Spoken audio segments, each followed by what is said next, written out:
Please. ओम।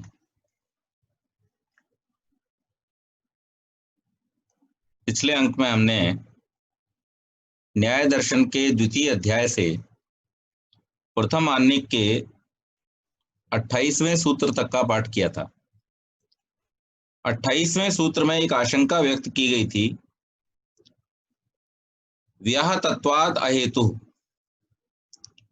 व्याह तत्वाद विरोधी होने से अहेतु हेतु ठीक नहीं है। यानी जो पिछले सूत्रों में प्रत्यक्ष ज्ञान के लिए इंद्रियार्थ सन्निकर्ष का प्राधान्य बतलाया है और आत्ममनः सन्निकर्ष की कारणता का निषेध नहीं किया, परंतु फिर भी जो आशंका करने वाला व्यक्ति है वो उस कथन की यथार्थ पूर्णता को न समझकर विरोध की उद्भावना करता है। यदि आत्मा और मन का सन्निकर्ष ज्ञान के प्रति कारण होना अभीष्ट नहीं है, तो मन का जो लक्षण बतलाया गया है युगपत अनेक ज्ञानों का न होना, उसके साथ उक्त कथन का विरोध हो जाएगा।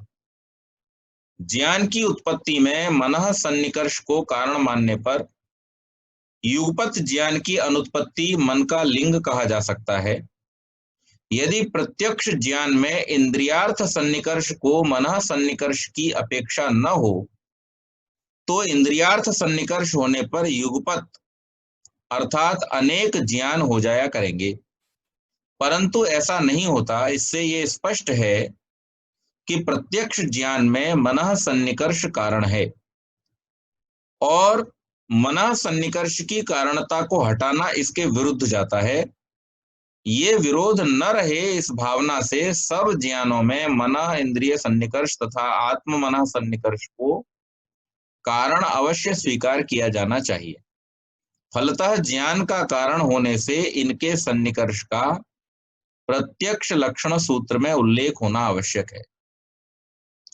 अब आप लोगों ने प्रत्यक्ष का जो सूत्र पढ़ा था, इंद्रियार्थ सन्निकर्षोत्पन्नम ज्ञानम अव्यभिचारी अव्यपदेश्य व्यवसायत्मकम प्रत्यक्षम। इंद्रियों और उनके अर्थों के सन्निकर्ष से उत्पन्न होने वाला अव्यभिचारी अव्यपदेश्य और निश्चयात्मक व्यवसायत्मक जो ज्ञान है वो प्रत्यक्ष कहलाता है। लेकिन यहाँ आशंका ये की जा रही है कि आप अगर ऐसा मानते हैं कि केवल इंद्रियों और उनके अर्थों के सन्निकर्ष से ही जो ज्ञान उत्पन्न होता है वो प्रत्यक्ष है, तो फिर एक ही समय में अनेक इंद्रियां अनेक विषयों से सन्निकृष्ट होती हैं। जैसे हम जब फिल्म देख रहे होते हैं तो टेलीविजन पर हमारे आंखों के द्वारा हम दृश्य देख रहे होते हैं, कानों के द्वारा शब्द सुन रहे होते हैं। तो एक ही समय में दो दो हो रहे हैं, दृश्य भी देख रहे हैं, शब्द भी सुन रहे हैं। अच्छा, एक ट्रेडिशन भी रहता है कि जब मूवी देखने जाते हैं तो साथ में पॉपकॉर्न भी ले जाते हैं। वो पॉपकॉर्न भी खा रहे हैं, कोल्ड ड्रिंक भी पी रहे हैं, कॉफी पी रहे हैं, तो स्वादेंद्री भी काम कर रही है। जाड़े के अगर दिन हुए तो कॉफी का मग हाथ में पकड़ के गरम गरम स्पर्श उसका लेना वो भी बड़ा अच्छा लगता है, तो वो इंद्री भी काम कर रही है। अब यहाँ पर मल्टीपल सेंस काम कर रहे हैं, तो आशंका बहुत वाजिब है कि ये पूछा जा रहा है कि भाई अगर आप ये कहते हो कि इंद्रियों के उनके अर्थों के साथ सन्निकर्ष मात्र से जो ज्ञान उत्पन्न होता है वो प्रत्यक्ष ज्ञान है, तो फिर तो यहाँ पर ये स्थिति मल्टीपल ज्ञान का हेतु होनी चाहिए। लेकिन साथ ही साथ में आपने एक मन के साथ में लगा दिया कि वो युगपत ज्ञान नहीं करता, एक समय में एक ही ज्ञान को ग्रहण करता है। तो वहां पर फिर ये बात का आपस में विरोध हो जाता है कि मन अगर एक ही समय में एक ही ज्ञान को ग्रहण करता है तो आपको ये कहना अभीष्ट है कि इंद्रियों के उनके अर्थों के साथ सन्निकर्ष के साथ साथ मन का इंद्रियों से और आत्मा का मन से सन्निकर्ष भी जब होता है, तब जो ज्ञान उत्पन्न होता है उसका नाम प्रत्यक्ष है। ऐसी शंका यहां पर व्यक्त की गई, और इस शंका में कोई भेद भी नहीं दिखाई देता। ठीक बात है। जब आपने कहा है कि आत्मा मन के संपर्क में और मन इंद्रियों के संपर्क में ज्ञान प्राप्त करता है, और एक समय में एक ही इंद्रिय से ज्ञान प्राप्त करता है, तो इस बात को आपने सूत्र में क्यों नहीं रखा? तो यहां पर फिर सूत्रकार इस आशंका का समाधान करते हैं 29वें सूत्र में, और कहते हैं नार्थ विशेष प्राबल्यात, न माने नहीं, अर्थ विशेष प्राबल्यात, अर्थ विशेष की प्रबलता से, अर्थात कभी सुप्त तथा कभी व्यासक्त चित्त व्यक्ति को ज्ञानोत्पत्ति होने के कारण से। ज्ञान की उत्पत्ति में आत्म मनः सन्निकर्ष कारण है, इसका किसी ने प्रतिषेध नहीं किया। ज्ञानोत्पत्ति में केवल इंद्रियार्थ सन्निकर्ष की कारणता का प्राधान्य बतलाया गया है। एक समय पर सुप्त और व्यासक्त मन व्यक्ति को ज्ञानोत्पत्ति बाह्य अर्थ विशेष की प्रबलता के कारण होती है। बाहर की तीव्र ध्वनि तथा पटु स्पर्श आदि को अर्थ विशेष की प्रबलता समझनी चाहिए। बाह्य तीव्र ध्वनि अथवा पटु स्पर्श का संबंध उस अवसर पर इंद्रिय के साथ प्रथम होता है, आत्मा और मन का सन्निकर्ष उसके अनंतर हो पाता है। यद्यपि ज्ञान की उत्पत्ति तभी होगी जब आत्म मनः सन्निकर्ष हो चुका होगा, परंतु इंद्रियार्थ सन्निकर्ष प्रथम होने के प्रधान कारण माने जाने से ऐसा कहा गया है। वैसे भी सर्वत्र प्रत्यक्ष ज्ञान की उत्पत्ति में इंद्रियार्थ सन्निकर्ष कारण की प्रधानता रहती है और आत्म मनः सन्निकर्ष की गौणता। अन्यथा प्रत्यक्ष और अनुमानादि जन्य ज्ञान में कोई अंतर नहीं रहेगा। प्रधान होने के कारण प्रत्यक्ष लक्षण सूत्र में केवल इंद्रियार्थ सन्निकर्ष का निर्देश है, अन्य कारणों का नहीं। तो यहाँ पर फिर से स्पष्टीकरण देते हुए ऋषि कहते हैं कि जो अनुमान प्रमाण है, अनुमान में भी क्या है, मन और आत्मा का तो सन्निकर्ष वहां पर भी हो ही रहा है। जब हमने पहले किसी चीज का प्रत्यक्ष किया था, अब हम उसका प्रत्यक्ष नहीं कर रहे, लेकिन पूर्ववत, शेषवत और सामान्य तो दृष्ट इन तीन विधियों के द्वारा, या फिर प्रतिज्ञा, हेतु, उदाहरण, उपनय और निगमन की विधि के द्वारा जब हम किसी चीज का अनुमान करते हैं, तो उस अनुमान के समय में भी मन और आत्मा का सन्निकर्ष तो होता ही होता है, लेकिन उस समय में इंद्रियों का उनके अर्थ के साथ में सन्निकर्ष नहीं होता। यानी जब हम किसी चीज का अनुमान करते हैं तो जरूरी नहीं हमारे सामने वो चीज हो, उसका होना वहां पर जरूरी नहीं है। इसीलिए बतलाया गया था पहले कि अनुमान एक ऐसा प्रमाण है जो त्रिकाल में काम करता है। यानी आप भविष्य में होने वाली घटना का भी अनुमान लगा सकते हैं। कैसे? अभी हमने बादल देखे, बारिश नहीं हो रही है, लेकिन हम काले उमड़ते घुमड़ते बादलों को देख करके इस बात का अनुमान लगा लेते हैं कि थोड़ी ही देर में यहां पर बारिश होगी, या फिर पहले बारिश हो चुकी है और बारिश होने के बाद में जो हमें बहुत सारा जल बिखरा हुआ दिखाई देता है, उस बिखरे हुए जल को देख करके बादल भले हों उस समय उपस्थित या न हो, लेकिन फिर भी हम ये अनुमान लगा देते हैं कि लगता है बहुत जोर की घटाएं थी, काफी जल वर्षा करके गई हैं। तो ये पूर्ववत हुआ, शेषवत हुआ, यानी भूतकाल में और भविष्य काल में दोनों में हमने जान लिया।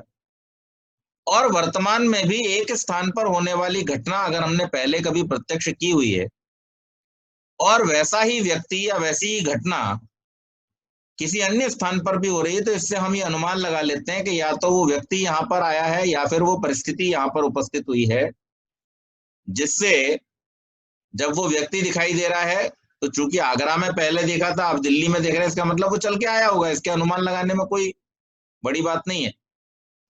तो वो वर्तमान समय में भी आप अनुमान लगा सकते हैं। अनुमान तीनों स्थानों में उपस्थित है, पास्ट में भी है, फ्यूचर में भी है, प्रेजेंट में भी।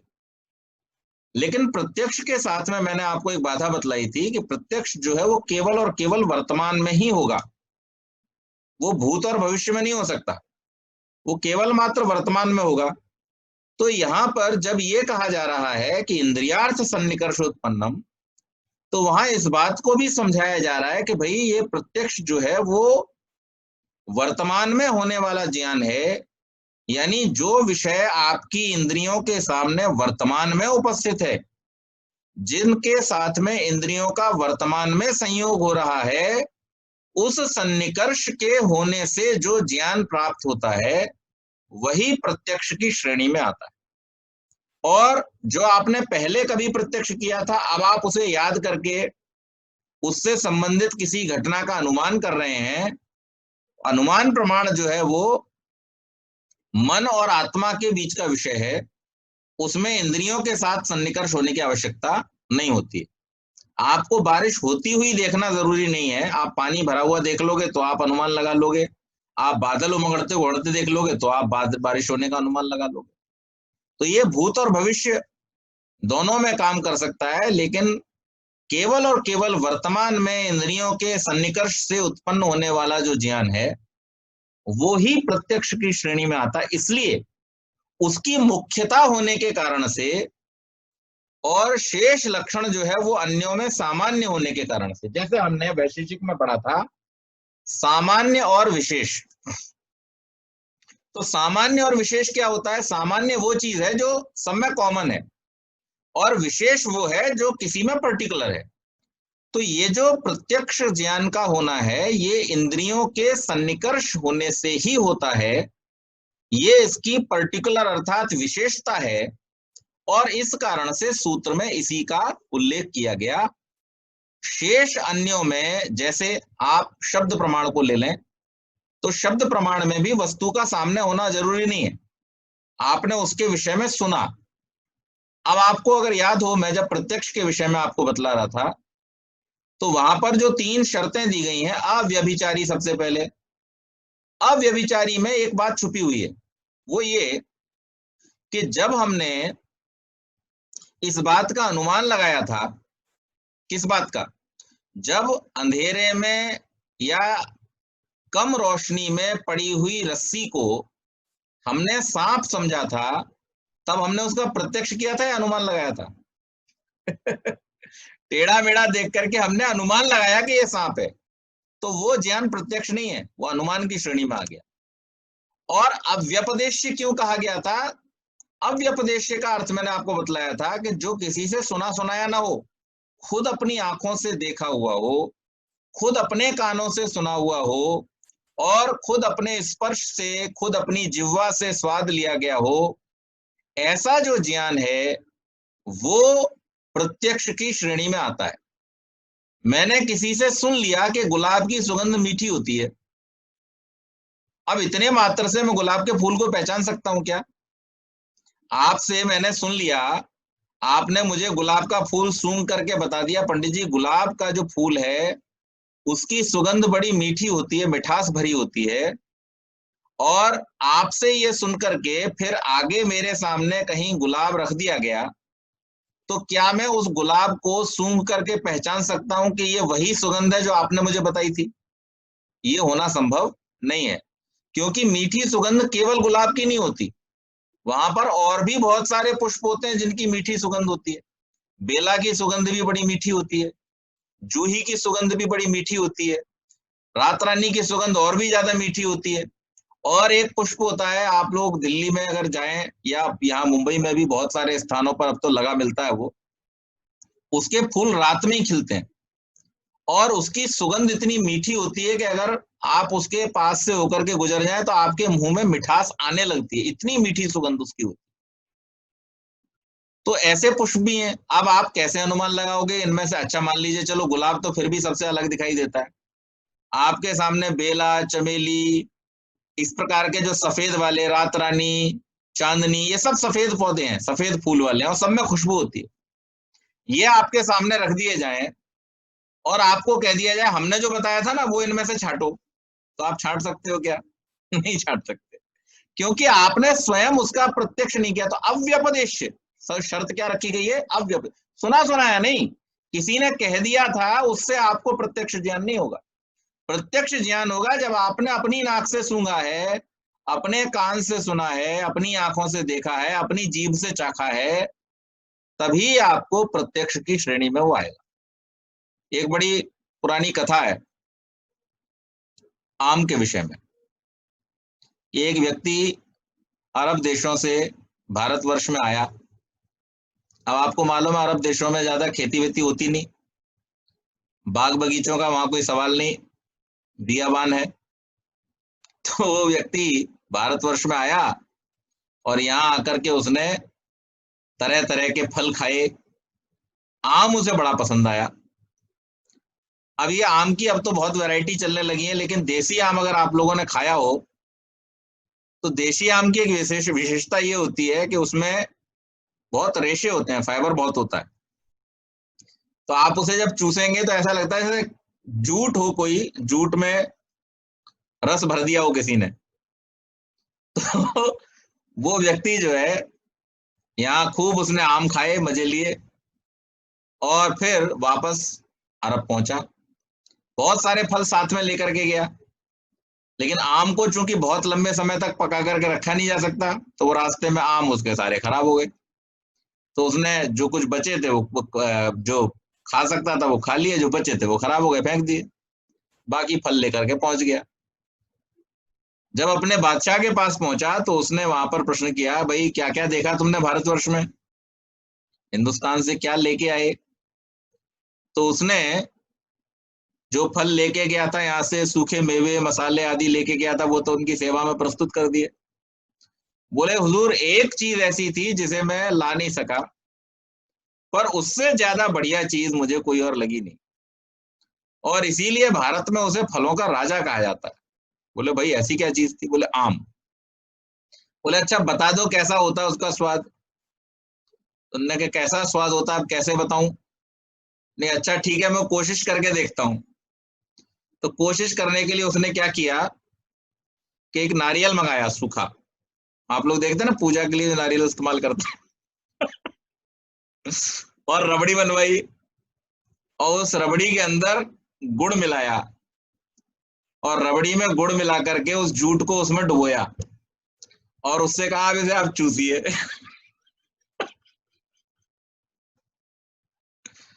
बोले इससे मिलता जुलता स्वाद जो है वो आम का होता है।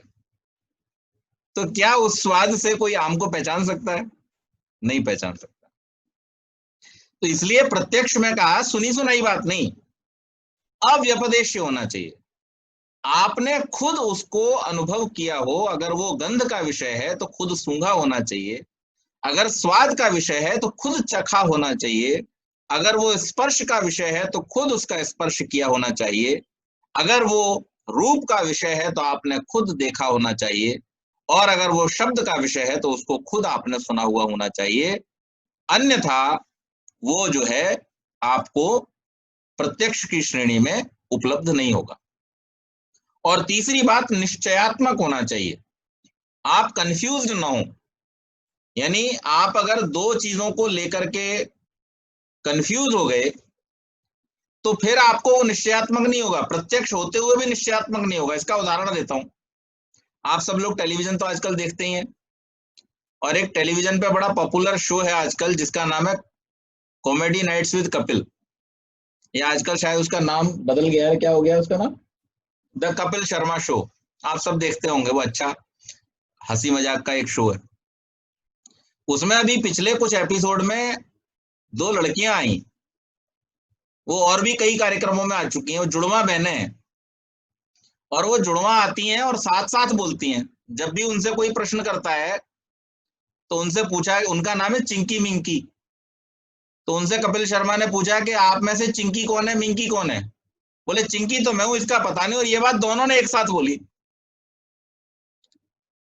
अब जब दोनों एक साथ बोल, सामने आपके दोनों हैं, लेकिन आप निश्चय नहीं कर सकते कौन सी चिंकी कौन सी मिंकी।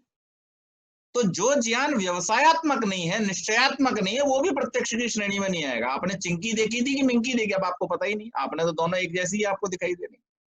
तो आपको जो निश्चय भी नहीं हुआ है उसको भी प्रत्यक्ष की श्रेणी में नहीं रखा गया है। इस प्रकार से जो व्यवसायत्मक है यानी निश्चित है, जो सुना सुनाया नहीं, हमने अपनी इंद्रियों से खुद अनुभव किया है, और जब हम अपनी इंद्रियों से अनुभव कर रहे थे उस समय में हमको प्रकाश आदि की कमी के कारण से, चाय के कारण जीभ जल जाती है तो स्वाद अच्छा नहीं लगता है, इस कारण से कोई भ्रम नहीं था। वहां पर हमारी इंद्रियां सब तरीके से बढ़िया काम कर रही थी, तो हमने जो स्वाद लिया वो भी ठीक था। जुकाम के कारण हमारी नाक सब ठीक नहीं थी, ऐसा नहीं था, हमारी नाक बिल्कुल ठीक थी, जुकाम नहीं था, और हमने जब खुशबू सूंघी तो हमको पूरी व्यवसाय मतलब निश्चयात्मक खुशबू सुनाई दी।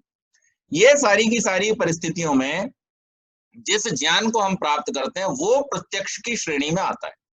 तो यहाँ पर ऋषि उस शंका का निवारण कर रहे हैं कि भाई हमने पहले ही आपसे कह दिया है कि मन के आत्मा से संपर्क हुए बिना तो न अनुमान लगाया जा सकता है, न शब्द प्राप्त किया जा सकता है, और ना ही उसको उपमान की श्रेणी में रखा जा सकता है, और ना ही प्रत्यक्ष हो सकता है। तो ये चीज तो चारों में कॉमन है कि मन और आत्मा का सन्निकर्ष होना, लेकिन केवल मात्र प्रत्यक्ष ऐसा है जिसमें इंद्रियों का अर्थों के साथ में सन्निकर्ष होना आवश्यक है। और इसलिए हमने जब प्रत्यक्ष का लक्षण रखा तो उसमें इस बात को ही हमने यहाँ प्रस्तुत किया, और इसलिए कहा इंद्रियार्थ सन्निकर्षोत्पन्नम ज्ञानम प्रत्यक्ष। अब यहाँ पर फिर शिष्य जिज्ञासा करता है कि प्रत्यक्ष को अतिरिक्त प्रमाण नहीं माना जाना चाहिए, क्योंकि घट पट पेड़ मकान आदि जिस पदार्थ को हम चक्षु आदि के द्वारा देखते हैं वो हमें पूरा कभी दिखाई नहीं देता, उसका कुछ भाग हमें दिखाई देता है और शेष भाग का हम अनुमान लगाते हैं। तो इस स्थिति में प्रत्यक्ष को अतिरिक्त प्रमाण नहीं माना जाना चाहिए। और इस आशंका को व्यक्त करते हुए सूत्र आया, प्रत्यक्षम अनुमानमेक देश ग्रहणा दुपलब्धे। प्रत्यक्षम यानी प्रत्यक्ष प्रमाण, अनुमानम अनुमान है, एक देश ग्रहणात एक देश के ग्रहण से, शेष की उपलब्धि उपलब्धि से। यानी जब हम कोई घड़ा देख रहे होते हैं तो घड़ा हम जब देखते हैं तो हम केवल उसको एक साइड से देख पाते हैं, अंदर का हिस्सा नहीं दिख रहा उस समय हमें, पीछे का हिस्सा नहीं दिख रहा उस समय हमें।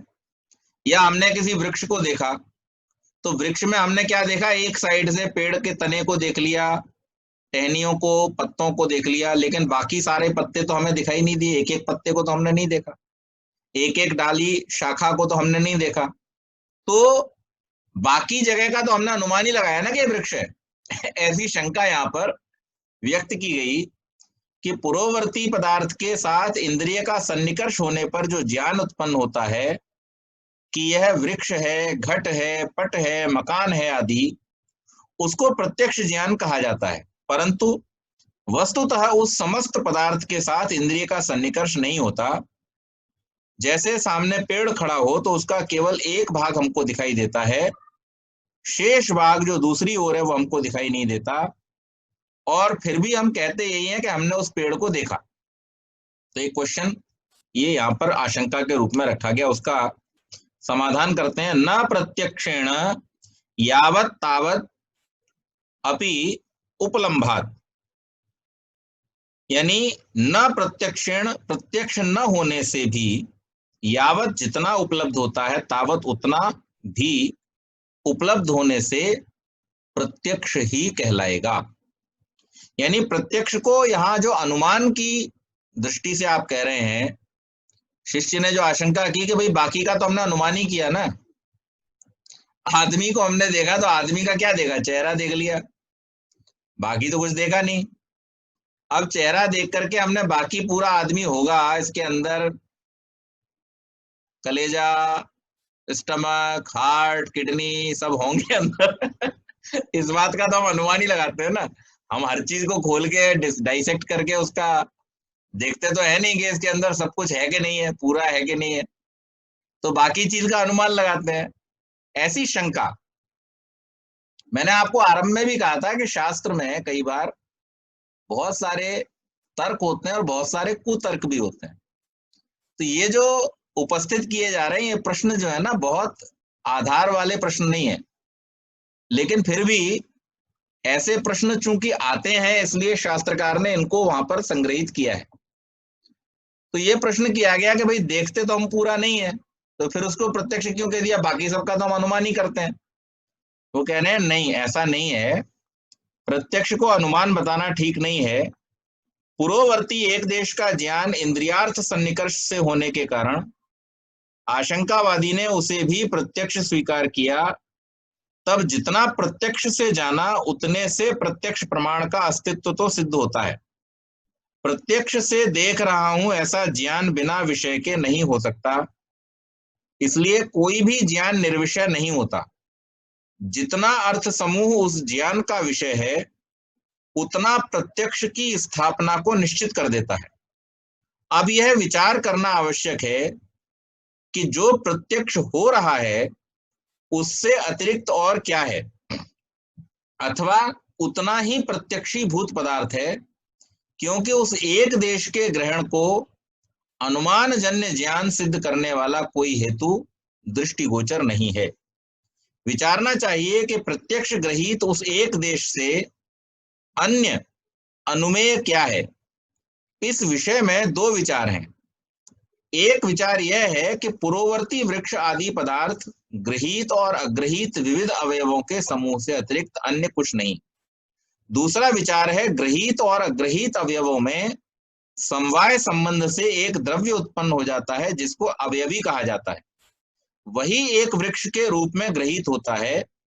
इन दोनों विचारों के अनुसार यह समझने की आवश्यकता है कि प्रत्यक्ष किसका होता है और क्या उस प्रत्यक्ष को अनुमान माना जाना चाहिए। पहले विचार के अनुसार यह वृक्ष है ऐसा ज्ञान होना संभव नहीं, क्योंकि न तो केवल गृहीत भाग वृक्ष है और न केवल अग्रहीत भाग। इनमें गृहीत भाग का प्रत्यक्ष ज्ञान है तथा दूसरे भाग के ज्ञान को अनुमिति कहा जा सकता है। ऐसी स्थिति में यह वृक्ष है इस ज्ञान को न प्रत्यक्ष कहा जा सकेगा और न अनुमिति, क्योंकि पूरा समूह न प्रत्यक्ष से जाना गया और न अनुमान से। कुछ भाग को प्रत्यक्ष से जाना गया और कुछ भाग को अनुमान से, इसलिए उस ज्ञान को प्रत्यक्ष या अनुमान किसी एक प्रमाण से हुआ माना जाना संभव नहीं। और यदि कहा जाए कि प्रत्यक्ष गृहीत भाग से अन्य अग्रहीत भाग का अनुमान से ज्ञान हो जाएगा और इन दोनों ज्ञानों से समुदाय का प्रतिसंधान होने पर यह वृक्ष है इस ज्ञान का होना संभव होगा, ऐसी स्थिति में यह वृक्ष है इस ज्ञान को केवल अनुमान प्रमाण से हुआ नहीं कहा जा सकता, क्योंकि इस प्रतिसंधि ज्ञान में एक अंश प्रत्यक्ष है, तब भी प्रत्यक्ष का अस्तित्व अबाध बना रहता है। और यदि दूसरा विचार स्वीकार किया जाता है जहां अवयवी नामक द्रव्यांतर की उत्पत्ति को उन समस्त अवयवों में माना गया है, तो यह वृक्ष है इस अवयवी विषयक ज्ञान को अनुमान प्रमाण से हुआ नहीं माना जा सकता। कारण यह है कि एक देश के ग्रहण के साथ उससे संबद्ध एकमात्र पूर्ण अवयवी का प्रत्यक्ष से ग्रहण हो जाता है, उसे अनुमेय कहना सर्वथा असंगत है। फलतः वृक्ष ज्ञान अनुमान प्रमाण जन्य नहीं है, वह केवल प्रत्यक्ष ज्ञान है। और एक अन्य प्रकार से भी प्रत्यक्ष को अनुमान नहीं माना जा सकता। अनुमान के लक्षण सूत्र में बतलाया गया है, अनुमान प्रत्यक्ष पूर्वक होता है, यानी जिसका पहले हमने प्रत्यक्ष किया हो उसके विषय में जो ज्ञान होता है उसी को अनुमान कहा जाता है। अनुमान के प्रयोग में प्रत्यक्ष की अपेक्षा रहती है। यदि प्रत्यक्ष को अस्वीकार किया जाता है तो अनुमान की प्रवृत्ति ही नहीं होगी। अनुमान को स्वीकार करने का तात्पर्य है कि पहले प्रत्यक्ष को स्वीकार करना चाहिए। धूम अग्नि का परस्पर संबंध है, ये पहले प्रत्यक्ष से गृहीत होता है। कालांतर में धूम हेतु का प्रत्यक्ष होने से ज्ञान होने पर अप्रत्यक्ष अग्नि का अनुमान द्वारा ज्ञान हो जाता है। अब यहाँ इस बात को हम विस्तार से समझते हैं, ये क्या कहना चाह रहे। इन्होंने ये आशंका की शिष्य ने कि भाई हम कभी भी किसी चीज का जब प्रत्यक्ष करते हैं तो हम उसको पूरा नहीं देखते, हम उसका कोई एक भाग देख रहे होते हैं, सामने का भाग देख रहे होते हैं, पीछे का भाग देख रहे होते हैं, या बाहरी भाग देख रहे हो, अंदरूनी भाग नहीं देख रहे हो। तो हम ऐसी स्थिति में कैसे कह सकते हैं कि ये प्रत्यक्ष ज्ञान है? तो उन्होंने इसको एनालाइज करने के लिए दो वहां पर सिनेरियो लिए। पहला सिनेरियो तो ये लिया कि आपकी बात को एज इट इज अगर हम मान लें, आप जो कह रहे हैं कि एक ही साइड से देखा है, दूसरी साइड से हमने नहीं देखा, तो दूसरी साइड का ज्ञान हम अनुमान के द्वारा कर रहे हैं। तो कहते हैं पहली बात तो ये बात प्रतिषिद्ध है, आप नहीं कर सकते ऐसा। मैं आपको इस तरफ से ये वस्तु दिखा रहा हूं, अब आपने इस वस्तु को इस तरफ से देख लिया, क्या आप बता सकते हैं इस प्रत्यक्ष के द्वारा कि इसके पीछे क्या होगा? उसका अनुमान आप कर सकते हैं? नहीं कर सकते। जब तक कि आपने इसके पीछे ये सारे जो बटन हैं इनका स्वयं प्रत्यक्ष न कर लिया हो, तब तक आप उसका अनुमान भी नहीं लगा सकते, क्योंकि अनुमान की भी शर्त यह है कि वो प्रत्यक्ष पूर्वक होता है। जिसका हमने प्रत्यक्ष किया ही नहीं है उसके विषय में हम अनुमान लगा ही नहीं सकते हैं। इस कारण से ये नितांत आवश्यक है कि आप जब भी अनुमान की बात कहेंगे कि हमने तो एक चीज का प्रत्यक्ष किया और शेष का हमने अनुमान लगाया, तो वो आपका अनुमान प्रमाण की श्रेणी में आएगा ही नहीं, क्योंकि जब तक आपने उसका प्रत्यक्ष नहीं किया है तब तक आप उसका अनुमान नहीं लगा सकते। किसी बिल्डिंग के द्वार को देख करके, किसी बिल्डिंग के फेशियल या जो फसाड होता है उसको देख करके क्या आप ये अनुमान लगा सकते हैं कि वो बिल्डिंग अंदर से कैसी होगी? नहीं लगा सकते, क्योंकि जब तक आपने उसको अंदर से देखा नहीं, जब तक आपने उसका प्रत्यक्ष नहीं किया, तब तक प्रत्यक्ष के अभाव में अनुमान सिद्ध ही नहीं होता है, उसको लगाया ही नहीं जा सकता। और इसीलिए अनुमान का लक्षण करते समय ऋषि ने कहा था कि तत्पूर्वकम अर्थात प्रत्यक्ष पूर्वकम अनुमानम, जिसका पहले प्रत्यक्ष किया जा चुका है उसके अनुसार हम अनुमान लगाते हैं। तो यहाँ पर इसलिए ये बात स्पष्ट हो जाती है कि अगर आप ये कह रहे हो कि हमने वस्तु को एक तरफ से देखा और बाकी हिस्से का हमने अनुमान लगाया, तो पहली बात अनुमान आप लगा ही नहीं सकते। दूसरी बात, अगर आप कहते हो कि हम अवयवी मान लें इसको, दूसरा सिनेरियो उन्होंने क्या रखा कि जैसे कोई मनुष्य है, अब मनुष्य के विषय में हमें मालूम है कि आगे से कैसा दिखता है और पीछे से कैसा दिखता है, बराबर। और सारे मनुष्यों में कमोवेश ऐसा ही होता है, एक जैसा ही स्ट्रक्चर होता है, कुछ अपवादों को छोड़ करके। तो अब हमने किसी को सामने से देख लिया और उसको हम कहें कि भाई अवयवी, जिसमें एक जैसे अवयव होते हैं। सानी जी को कुछ ज्यादा मजेदार बात लग गई इसमें, बहुत जोर से हंस रहे हैं। तो जब हमने एक मनुष्य को देख लिया और मनुष्य को अवयवी के रूप में अगर हम ग्रहण कर लें, और हम अगर ये कहें कि भाई हमने उनको देखा था, सानी जी को हम देख रहे हैं, अब यहाँ से हम जो देख रहे हैं सानी जी का चेहरा देख रहे हैं, लेकिन हमें पता है सानी जी बैठे हुए, प्रत्यक्ष कर लिया हमने सानी जी का।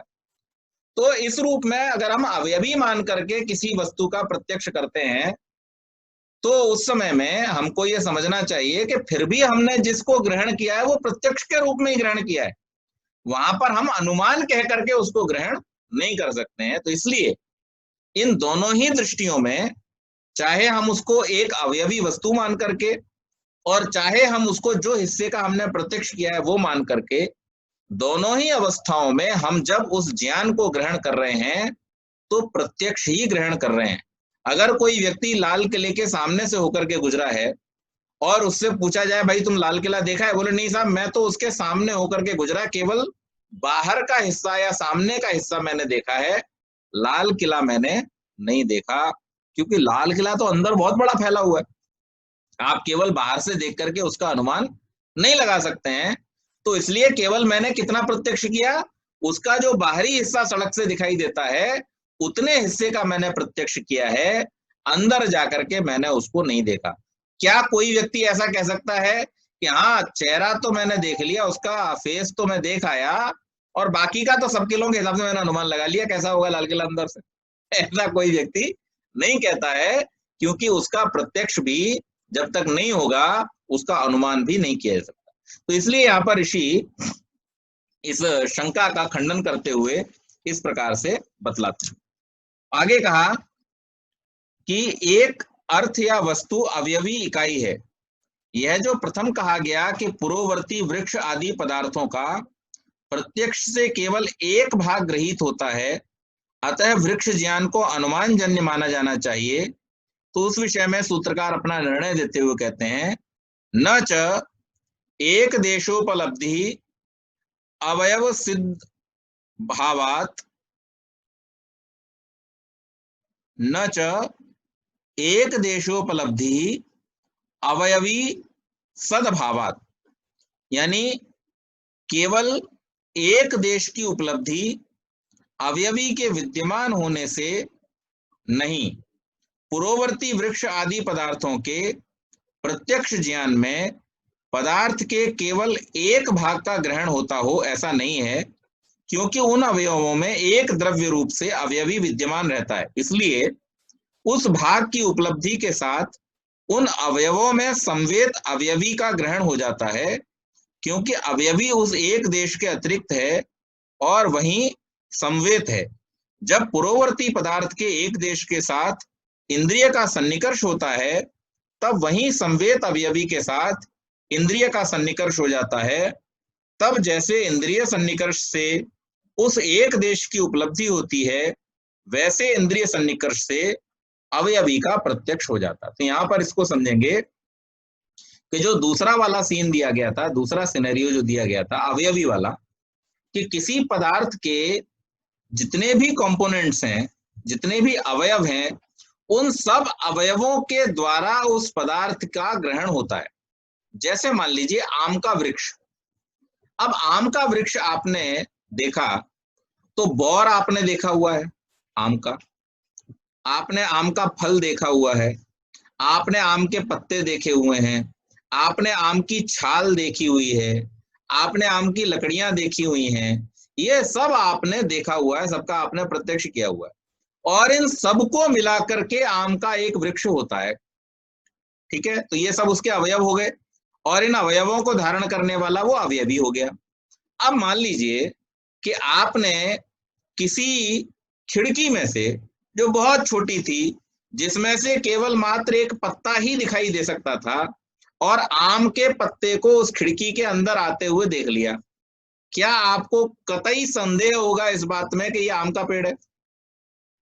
भाई आम का पत्ता तो आम के पेड़ पे ही होगा, ऐसा तो हो नहीं सकता पत्ता आम का और पेड़ पीपल का हो। तो आपने एक अवयव को देख करके अवयवी का ज्ञान कर लिया। या फिर आम का फल आपने लटकता हुआ देख लिया, तो आपको संदेह रह जाएगा? नहीं रह जाएगा। आपने अगर आम की लकड़ी आपके हाथ में आ गई, वो आपने देख ली, तो आपको संदेह रह जाएगा? नहीं रह जाएगा।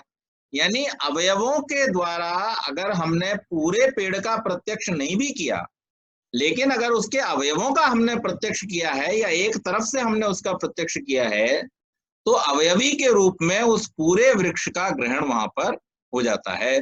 हमने अगर केवल फोटो भी देख लिया अपना, तो हम बता देंगे कि भाई ये हमारा फोटो है, ये सानी जी का फोटो है, ये भूपेश जी का फोटो है। उसके लिए हमें पूरे भूपेश जी को देखना जरूरी नहीं है, वो उससे अवयव से, चेहरे से, हाथ से, पैर से देख करके बताया जा सकता है। इंश्योरेंस जब आप कराने जाते हैं, तो शरीर के किसी भाग पर कोई निशान होता है, वो क्यों लिखवाया जाता है? मान लीजिए कोई व्यक्ति, किसी की दुर्घटना में मृत्यु हो गई, अब उसकी शिनाख्त होनी है, चेहरा नहीं बचा दुर्घटना के कारण से, तो फिर क्या होगा कि जिस निशान को वहां पर माना गया था, अब तो खैर साइंस टेक्नोलॉजी बहुत आगे बढ़ गई है, डीएनए आदि के द्वारा भी जांच हो जाती है, और भी बहुत सारी चीजों से अब जांच हो जाती है, लेकिन फिर भी परंपरागत तरीके से वो एक निशान लेते हैं। आपके सीधे हाथ पे तिल का निशान है, आपकी बाईं कोहनी पे ऑपरेशन का निशान है, आपके दाएं टांग में 6 उंगलियां हैं, ऐसे तरीके के जो कोई भी पिक्यूलियर चीज होती है उस व्यक्ति के विषय में, उसको वहां ले लिया जाता है। तो इसलिए लिया जाता है कि उस अवयव से अवयवी का ज्ञान हो जाता है। तो यहाँ पर ऋषि ये समझाने का प्रयास कर रहे हैं कि जो आशंका आपने व्यक्त की है, आपने जो ऑब्जेक्शन लिया है, वो ऑब्जेक्शन क्या है? वो ऑब्जेक्शन सस्टेनेबल नहीं है, क्योंकि आप जो बात कह रहे हैं उस बात में विरोधाभास ज्यादा दिखाई देता है, आशंका कम दिखाई देती है। आप केवल विरोध करने के लिए विरोध कर रहे हैं, अन्यथा हमने कहीं पर भी प्रत्यक्ष के वर्णन में इस बात की अवहेलना नहीं की है कि आत्मा और मन का सन्निकर्ष, मन और इंद्रिय का सन्निकर्ष नहीं होना चाहिए, ऐसा तो हमने कहीं कहा ही नहीं है। लेकिन हाँ, उस प्रत्यक्ष के होने में जो सबसे ज्यादा जरूरी बात है, जो अन्यों में, अन्य प्रमाणों में नहीं होती है, हमने उसको वहां पर स्पष्ट किया है कि प्रत्यक्ष के होने में इंद्रिय और उसके अर्थों का सन्निकर्ष होना परम आवश्यक है। तो ये प्रत्यक्ष की परीक्षा अभी चल रही है, थोड़ा और आगे चलेगी। इसको हम आज के प्रकरण को यहीं तक सीमित रखेंगे, इससे आगे की चर्चा। बहुत बहुत